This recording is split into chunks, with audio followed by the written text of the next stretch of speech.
Well, hello there, and welcome to Final Guys episode number 40. And what we are doing now is for the second episode that we're going to hopefully do most weeks, if we have time, is a staff picks episode where one of us is going to pick out a movie we love. Maybe you've seen, maybe you haven't. And we're going to do a quick little episode on it, 30 minutes or so, get in deep on it.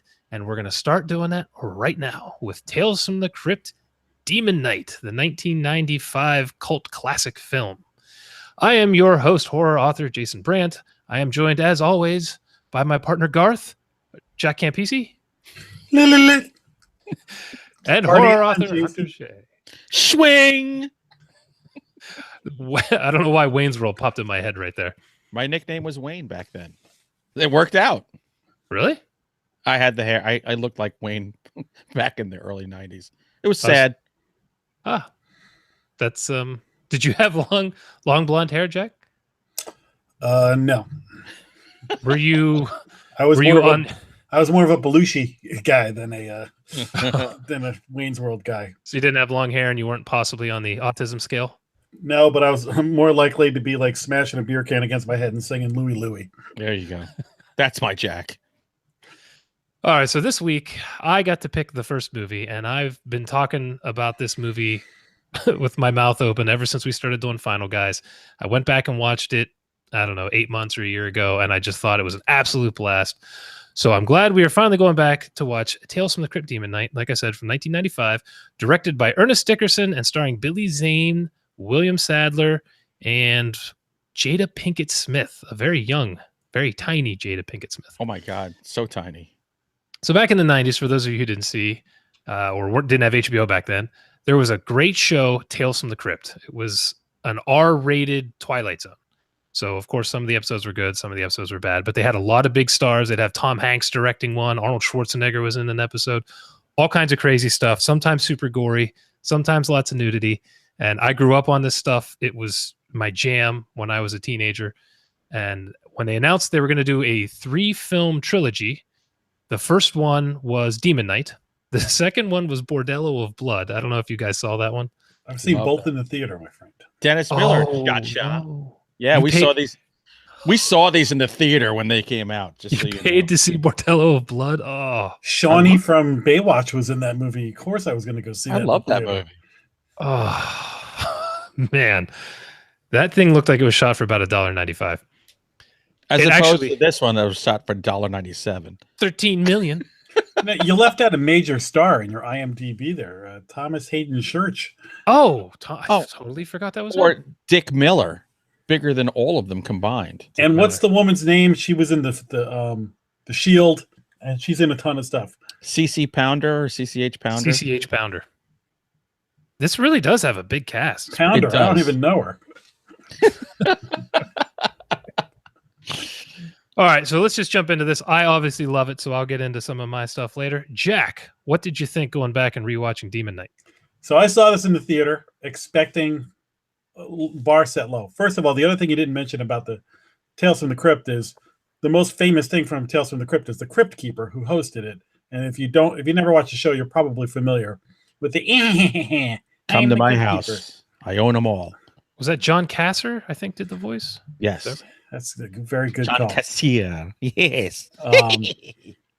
So I saw this in theater, was pleasantly surprised, and really enjoyed it because it was funny and it was over the top and pleasantly surprised because I kind of went in with the bar set low. I don't know if I've seen this movie since then. Maybe when it first came on HBO, like 6 months after the theatrical run, I probably saw it once within. But honestly, when did this come out? Has it been 20 years? 23 years ago. Yeah, so it's been a long time, but it's always been a fond memory. So I was really happy to go back and watch this. And I forgot so much of what happened in this movie. So I really enjoyed going back to it. And the one thing that I walked away from both now in retrospect, this is Billy Zane's finest moment. So, yeah, this and Dead Calm are my two favorites of him. Not Survival Island or The Phantom. So yeah, this was a great pick. I was really, and I thought it held up.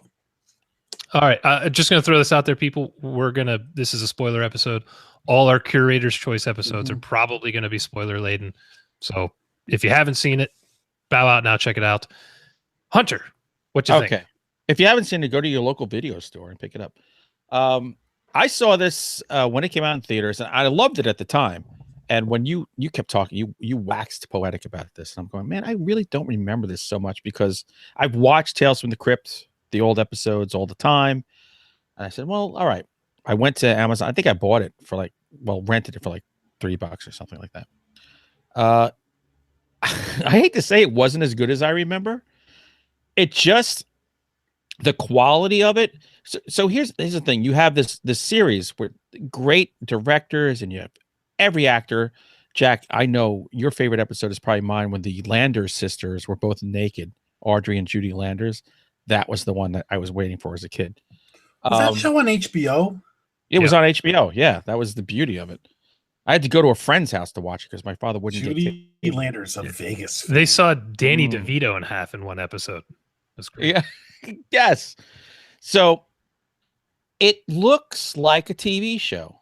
So you had a chance to take this TV show and make a movie out of it, but it seems there's nothing cinematic about this. And we Jason, we talked about this about Black Mirror in our other episode, where Black Mirror seems very cinematic. This just seems like a slapdash TV show with, I know they spent, what'd you say, $10 million on this movie? I think I saw the budget was 13. I don't know where the money went.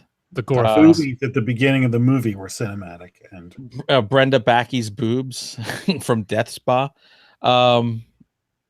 It's a fun movie. There are bits that are kind of slow. The gore is kind of cool. I love I appreciate the practical effects of it and all the demons and stuff like that. So I really do appreciate that. But I just, it was there. It didn't excite me so much. I actually prefer Bordello of Blood, believe it or not. That is sacrilege. That movie sucks. I love Dennis Miller. That is a turd. I can't believe you thought there were parts of this that were slow. A guy gets punched through his head in like the first 10 minutes. And from then on, it's absolute insanity. It just didn't grab me this time. I might have been tired, but I was like, okay, it's fine. Now, it does look like it was shot on the set. It very clearly was. When they do the exteriors with the demons outside and things like that, it very much looks like it was shot on the set. That's my thing. If you're going to do a movie, do a movie. Don't make it look like the show that it's derived from. I disagree with that. If I see a Tales from the Crypt movie, I want to see Tales from the Crypt. If I see an X-Files movie, I want to see the X-Files. Just no, you don't. Bigger scope. You don't want to see the X-Files. I thought what you were saying earlier, the creature effects in this, I thought were outstanding. When Billy Zane cuts his hand and Dayglow comes out and he starts throwing it on, and they do this reverse footage with the demons coming up out of the ground. Like Frank coming up from Hellraiser. It was exactly like Hellraiser, and I loved every second of it. And he's kissing them and acting like this crazy cowboy and dancing around. I thought that was, from then on, I just absolutely loved the movie. I appreciated the low budget kind of trappings of this movie because I was clearly watching a piece of entertainment for horror fans. So I at no time thought I was watching a cinematic movie. I thought I was watching a horror movie that's partially like a skit.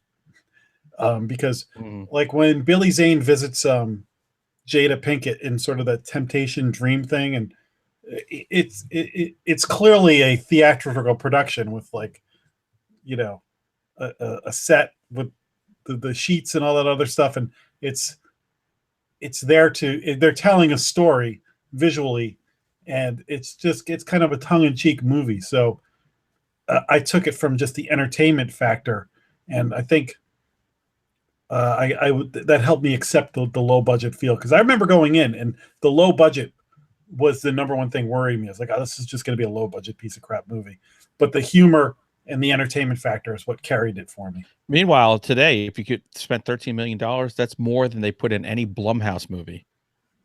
Yep. So it's actually a big budget movie, and they didn't spend a penny on bras for Jada Pinkett. Thank God they ran out of cash. I think one of the things they probably spent a lot of money on is right at the beginning during the car chase. There's a filter song playing, "Hey Man, Nice Shot," and that song was gigantic in the 90s, and I have a feeling they spent a lot of money getting that. Oh, who was the sheriff? Was it John Shuck? He was from Hams and Yo-Yo. Remember Holmes that? and Yo-Yo. Holmes and Yo-Yo, yeah. He also is in Star Trek 6. He's the Klingon who... Yes. That was all. John Shuck. I think it's John Shuck. You are correct. And he is the one who gets punched through the face, right? Yes. Did you guys know the director, Ernest Dickerson, he was a Spike Lee guy? I did not know that. He and Spike Lee did a whole bunch of movies together. But as far as horror goes, after that movie, he did episodes of Walking Dead, Under the Dome, Masters of Horror. So he's done episodic horror, but I think this might be his only full-length horror movie. That's crazy. Right? So you mentioned the cast and how kind of interesting, that's not the right word. They were all mostly smaller actors at this point. Billy Zane, I'm guessing, was probably the biggest star at the time. This was like his first movie, wasn't it? No, Critters was his first movie in the 80s. And I believe Dead Calm came out before this as well. I think that might have been 93. No, I think that was the 80s too, I think. 89 might have been. Was it that early? Yeah.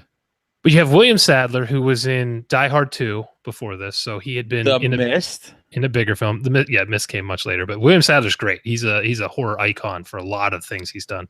Mm-hmm. But finding Jada Pinkett Smith and Thomas Haden Church right out of Wings, I thought was outstanding. Yeah. Thomas Haden Church is the exact opposite of Lowell from Wings in this. Totally. He's such a doofus in that show. And then in this, he is the world's biggest asshole. You can't wait to see him die. I thought he was great in this. He was. And there are a lot of, they hit every douchebag, like every character you need in a horror movie, they hit them all in this. That part was actually kind of fun. The casting was brilliant in this. You'd mentioned something, Jack, about it feeling like it was for horror fans. I think the reason I love this is it feels like a love letter to horror fans. Tons of gore, tons of boobs. It hits all the tropes for certain things. And then there's a lot of comedic gags in it. So Billy Zane can't cross certain thresholds from blood that William Sadler's putting out around this place to seal doors and things. And when he's dealing with Thomas Haden Church trying to get him to break one of these barriers, he needs him to clean up the blood, and he just essentially spits out a sponge out of his mouth. And it's like ridiculous, but because of how ridiculous his character had been, I felt like all those little things worked for me, I guess in a way that you did not, Hunter. No, like I said, it was fun. I don't know. I would want more. If you're taking the show and making it a movie, I want a little more. I absolutely adore that they had Dick Miller in this. And if you don't know Dick Miller, you don't know horror. He's a Roger Corman guy. What was his big movie with Roger Corman? Bucket of Blood. But he's in Gremlins, The Howling, The Man with the X-Ray Eyes, Chopping Mall, Piranha. The guy has been in hundreds of movies. And every time he's in a scene, he is the master of that scene. He has one of my favorite scenes in the movie. He's this old man. He's got a good heart in this film. I think he's called Uncle Willy. And the demons tried to get to you through your inner desires. They kind of create this scene in your head where they try to get you to do whatever they want. And he goes in this room, and there's a bartender, Billy Zane, handing out drinks, and there's naked porn stars. Like Chasey Lane is in there. All these porn stars are nude, and they're all like, Uncle Willy. And it's one of my favorite scenes in the movie. That's another one of those set pieces I'm talking about, where they're clearly just on a, in a room dressed up for a set. And Tracy Bingham is in that nude scene, by the way. Oh, blink and you might miss her, but she was in there. It's fantastic. What did you think, Jack, about this movie? Kind of came out at the time when they were switching over from practical effects to CG, and this was probably one of the last bigger budget horror films that had full practical effects. Well, the one special effect that kind of worried me during that movie when I first saw it was the animated blood going around the windows and stuff. That was very cartoony. Very early CG, yeah. Yeah. And the sound effect that went with it too. It's rough. But the idea of that the blood was, blood of Christ mixed with other people's bloods, and the power of it was so freaking cool that I was like, okay. And again, because the movie was kind of funny, any weaker special effect I let go. Whereas if they tried to pull this off as a pure serious movie, I probably would have been like, that was crap. So Definitely. like that whole reverse thing that they do, Fright Night did that to perfection with the melting hand and stuff. So yeah, the special effects are what dates this, but also what kind of endears you to it, because you're right that you can pinpoint when this movie was made by looking at the special effects and the day glow and all that. So I think Blade came out in 97, something like that. Yeah, not long after. And Blade was a ton of CG. That when you go back and watch it now, I absolutely love that movie, but the CG is rough compared to stuff now.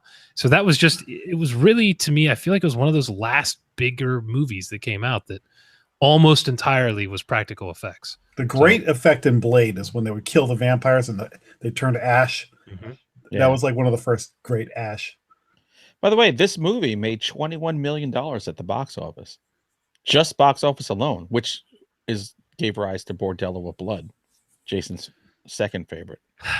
At least there are boobs in Bordello of Blood. There you go. There's boobs in both.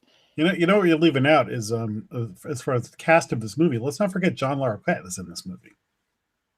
Oh crap, you're right. He's in the beginning vignette. Yep. Oh. Just you mentioning that reminds me, the intro of this film with him has some outstanding nudity in a hot tub, in a bathtub. That's what I was talking about. Those boobs were very cinematic. They sure were. They weren't for the small screen. No, they didn't look as good on your TV. You couldn't see anything else. If there was ever a movie that should come re-released on IMAX, I'm calling it. It should be this one. Look, yeah, this is a fun movie, and if you slipped it into my collection of Tales from the Crypt, I'd be perfectly happy with it. I think as a movie, I just expect a little more. If you made it an hour-long episode, it would be fine. I think the all-star cast, the sense of humor, and I don't know, the coattails of being the brand name of Tales from the Crypt all helped this movie kind of rise above what it could have been. The effect too that I really liked was when they would kill the demons. You had to hit them in the eye, and then they would fly backward, and lightning would shoot out of their eyes. Didn't look as cheesy as I expected it to look going back and watching it now. Right. And I think because it looks like they maybe, I don't know if they did that in camera or painted on the film. I'm not sure how they did that. Well, they definitely didn't do it in camera, but I thought that looked way better than like the force field thing they put up. Yeah. I thought it looked significantly better than that, which surprised me because it seems like a harder effect to pull off. But so much cool things like that throughout this that I just love it. And when we decided to finally do this, because I've been hounding you guys forever, I went and looked it up, and Scream Factory actually put out a collector's edition of this. So it seems to have gained a following quite a bit. Does it have never before scenes? I do not know. I don't own this, but I'm going to buy it. It has audio commentary from a lot of people. Still gallery shaving his head. At that point, he probably was still shaving about half of it, right? Let it go, Billy. It's all gone almost. Billy Zane's so great in this movie. I feel like he makes it. A lot of it, honestly. He is just so spot on. He's charming. He's funny. He's menacing. He hammed it up. He hammed it up, but he is genuinely menacing. Yeah. No, he's funny. He's actually really funny in it. He's doing this Southern bloke thing at the beginning when he's chasing William Sadler, and I actually think the setup. When I went to rewatch this, I showed it to two friends who'd never seen it, and they both thought at the beginning that William Sadler was the bad guy and that Billy Zane was going to be the good guy because of the setup. And then when it turns on its head and he just punches through that sheriff's head, from then on, he is so zany, shall I say, that that he's just fantastic. And he just kind of slowly drops this cowboy shtick and just becomes more of an obnoxious asshole as the movie goes on. Yeah. I get a real kick out of him. Well, your friends thought Billy Zane was a good guy because he's better looking than William Sadler. William Sadler looks like a bad guy. He has a very intense look, always. Yeah. I love him in The Mist. Love him in the key thing that has the blood. They have a scene where they flash back to the crucifixion, and they get some of the blood that Jesus is bleeding, put it into this container, and then throughout the years, the keeper of the key puts their blood and mix, and it's a magical amulet. The scene with Jesus with sort of that red background. You ever see Dracula 2000? Yeah. Yes. They have like the Judas scene, and every time I see that, I'm all, like in the back of my head, I'm like, where have I seen this before? And when I saw this, I'm like, oh, this is what Dracula 2000 was cribbing. Now you know where they stole it. That scene looks really poor. It looks like they went to the Star Trek set from like Vulcan. It looks like a TV show. I have better green screen work in So Bad It's Good than you do than they had in that. But I did want to kind of go off that. Is after that I was thinking about the kids' death scene, and they do this really cool thing where he's reading a Tales from the Crypt comic book, and once the demon kind of takes control of him, you see in the comic book, it's what's happening on the screen is in the comic book, and they do this neat little thing, and I love that, and it's pretty goddamn gory. The kid's face pulls apart, and he tongues William Sadler to death. Yeah, no, like I said, there's a lot of cool components to this. Look, you have to watch this movie as a horror purist. You got to watch this movie. If you've never watched Tales from the Crypt, god damn it, watch the show. But then you have to watch this, and you have to watch Bordello with Blood, so you can finish the arc. Hunter, we may have to pick that as a. I know, just to fucking torture Jason. Because I was thinking about watching that anyway. 2, 4, 6, 8. Want to watch me masturbate? Hey, cha-cha. So I would be curious actually to go back and watch it again, because I saw it after Demon Knight, and I love Demon Knight, and the tone is not the same. So I wonder if my expectations for it were very different. Right.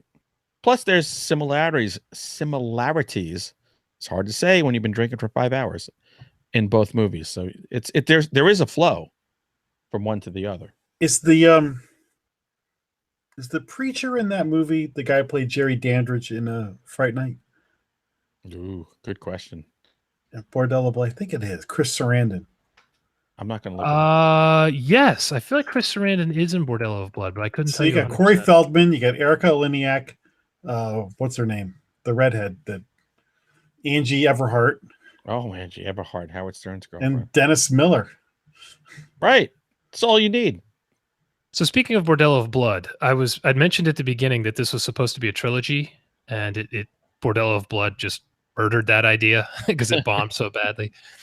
Well, they had shot the third film, and what they did is they stripped out all the Tales from the Crypt stuff from it and released it as a film called Ritual in 2002. Not The Ritual. Just Ritual. I don't remember that at all. I think it's just called Ritual. But it was shot to be Tales from the Crypt, and they took the bumpers off, and there you go. It was not good either. I think it was worse than Bordello of Blood. So I think Ritual might be on Netflix, because when we were looking for The Ritual, my wife's like, "Is it Ritual from like she names some beer?" Like, no, it's from Now. That could be it. Is it funny? No, and it stars. Oh, let me look it up here. What's the guy's name? Craig Sheffer. Yeah, he was the lead in Nightbreed. He was in A River Runs Through It. Yeah. Oh, there was something in the 80s he was in. Oh, he was in Teen Wolf, Some Kind of Wonderful. He was the bully in Some Kind of Wonderful. Yeah, he was the rich jerk.